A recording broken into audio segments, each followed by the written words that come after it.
बदलापुरात छत्रपती शिवाजी महाराज यांच्या शिवराज्याभिषेक दिनानिमित्त विशेष व्याख्यान आणि शिवकालीन पत्रांचे प्रदर्शन आयोजित करण्यात आले होते। सवंगे फाउंडेशन आणि प्रेस क्लब ऑफ बदलापूर यांच्या माध्यमातून शुक्रवारी सायंकाळी मांजर्ली येथील पाटील बँक्वेट्स हॉलमध्ये हा कार्यक्रम मोठ्या उत्साहात पार पडला। यावेळी इतिहास अभ्यासक कौस्तुभ कस्तुरे यांनी 13 दिवसांच्या शिवराज्याभिषेक सोहळ्याची गाथा आपल्या रंजक व्याख्यानातून उलगडून सांगितली।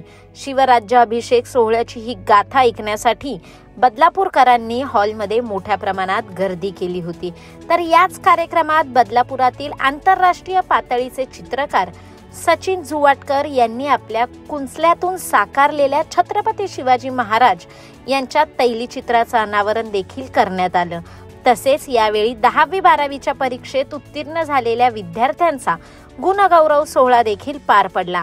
यावेळी शिवकालीन पत्रांचं प्रदर्शन आणि शिवराज्याभिषेक सोहळ्याचे व्याख्यान ऐकण्यासाठी मोठ्या संख्येने शहरातील नागरिक, महिला आणि विद्यार्थी उपस्थित होते।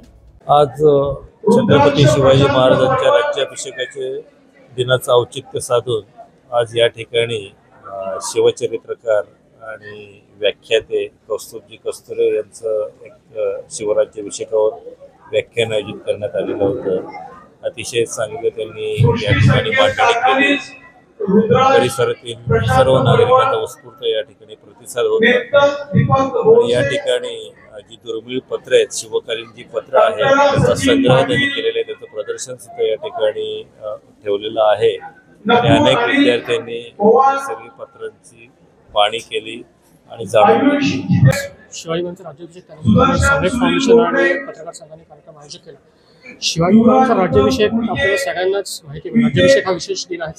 त्यानिमित्ताने कार्यक्रम आयोजित करणारे गुणवंत विद्यार्थ्यांचा सोहळा आपल्याकडे सहा सुरू आहे। मुलांच्या समोर शिवाजी महाराजांचं चरित्र निर्णय किंवा मुलांच्या समोर शिवाजी महाराजांच्या वेगळ्या पद्धतीने त्यांचं पहिलं हे एक आयोजकांनी सगळ्यात मोठं काम केलं आणि मुलांचं पुढचं करिअर किंवा इतर ज्या काही गोष्टी असतात त्या अतिशय महत्त्वाचं। त्यामुळे एकंदरीत जो कार्यक्रम आपला चालू आहे तो महत्त्वाचा आहे आणि असे कार्यक्रम वारंवार होत आहेत।